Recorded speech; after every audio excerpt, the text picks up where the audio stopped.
So we're very excited about this VulPro project that's going to kick off in the next couple of months. So in January of 2024, we are going to be moving in the first phase Cape vultures and whiteback vultures from the current rehabilitation and breeding centre in the Hartbeespoort Dam area down to Shamwari in the Eastern Cape.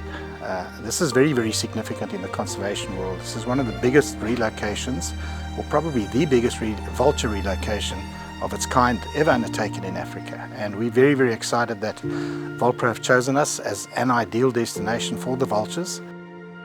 Vultures, and I'm going to specifically refer to Cape vultures, are Southern Africa's only endemic vulture species. There's only about 4,200 breeding pairs left globally. So South Africa is the stronghold for the species, and in fact it is really important to try and prevent further losses for Cape vultures in the Eastern Cape, but also bring them back because they actually fulfill a vitally important function in preventing disease outbreaks. And in addition, if vultures are lost in an ecosystem, it is incredibly difficult to remind people to live in harmony with a species that has gone extinct. So we need to do it before we get to that stage.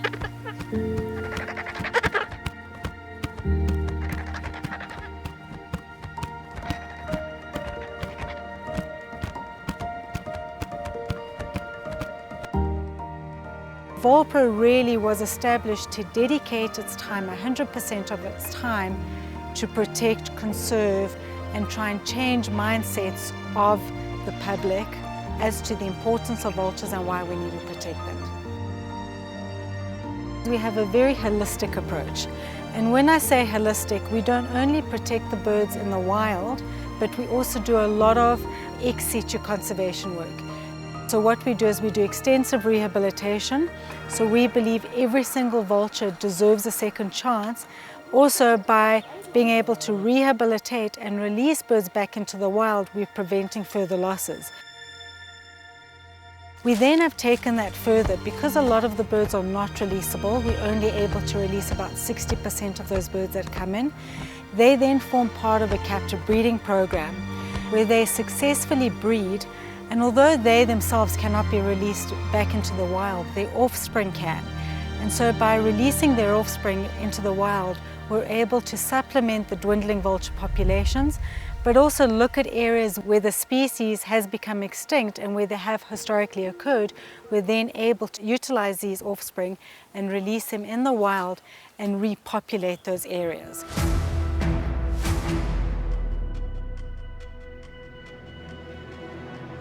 So what we're doing today is removing most of the birds that's in the captive breeding program.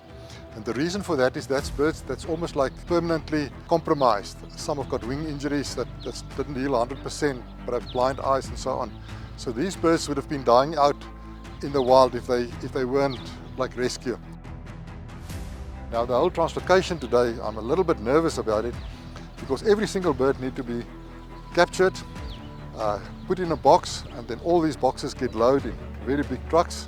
The DHL company, we're very grateful for them that they made their trucks available for us and sponsoring this transport.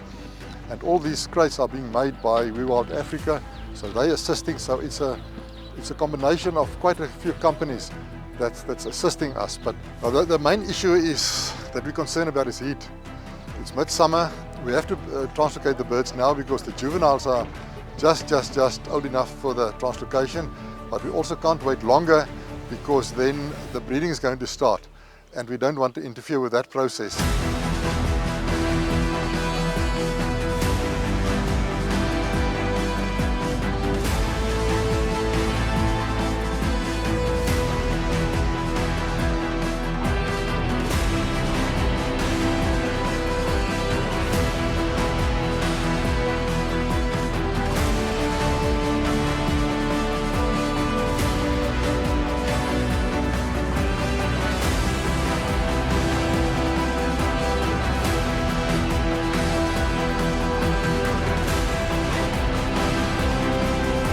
All the birds are loaded. It actually went a bit quicker than I expected.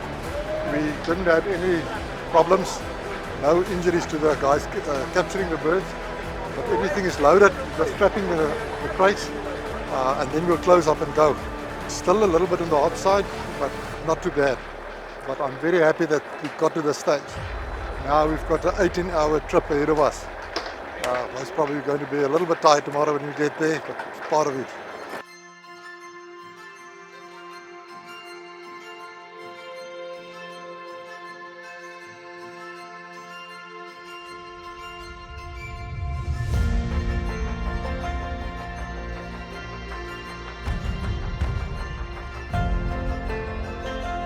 The massive DHL vehicles are about to arrive with the 160 Cape and whiteback vultures. They'll be arriving at any minute now, but this is a massive achievement for Shamwari, and as I've said frequently, it's as important as moving 160 rhinos back to the Eastern Cape. I mean, the Cape vultures are endemic to the Eastern Cape. These birds that are coming down here, they can breed but they can't fly, so the healthy young chicks will be released back into the wild. So it's a massive day for Shamwari. We're all very, very excited, and we're really looking forward to this release this morning.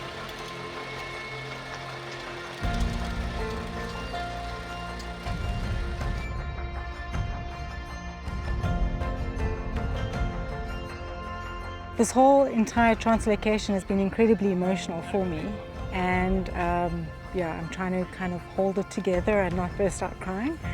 Lots of different emotions, a lot of butterflies going around, but yeah, I think as soon as I see the track, I'll probably end up bursting out crying.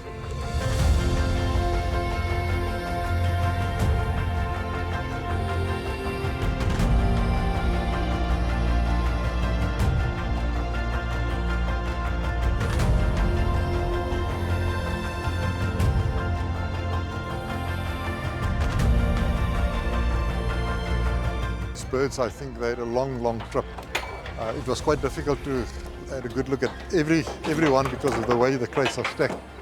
But I think they'll be very happy if we start opening here. So the quicker we do that, the better. Fortunately, it's quite cool. We had quite an obstacle about 50 kilometers from here. The whole road got blocked because of big wind turbines that was moving past. And the last thing we want at the end of a trip like this, the last thing we want is stationary trucks. But fortunately we're through all of that and we can start offloading now.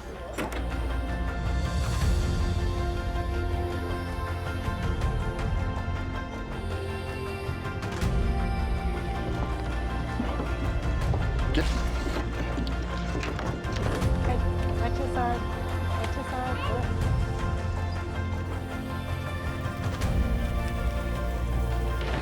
Yo, chef.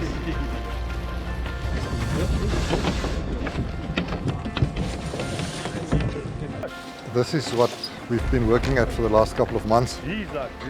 So this is really, it's almost like a little bit emotional, but so glad it's being done. And so glad we did build all of this. And the fact that these birds are going to be completely free quite soon, unbelievable. It's very, very important in terms of what Shamwari have been trying to achieve over 30 odd years. We started with bringing back the antelope species, the major herbivores like elephant, black rhino, white rhino, buffalo, and then eventually the cats. The red-billed oxpecker was reintroduced as well, flightless dung beetles were reintroduced, and now this is the next chapter in our journey, which is the reintroduction of the Cape vulture to the Eastern Cape, and also the breeding of the other vulture species at our breeding and rehabilitation centre in the Eastern Cape. It just is the ongoing journey. There are a few other species that we'd like to bring back to Shamwari if we can become bigger in size.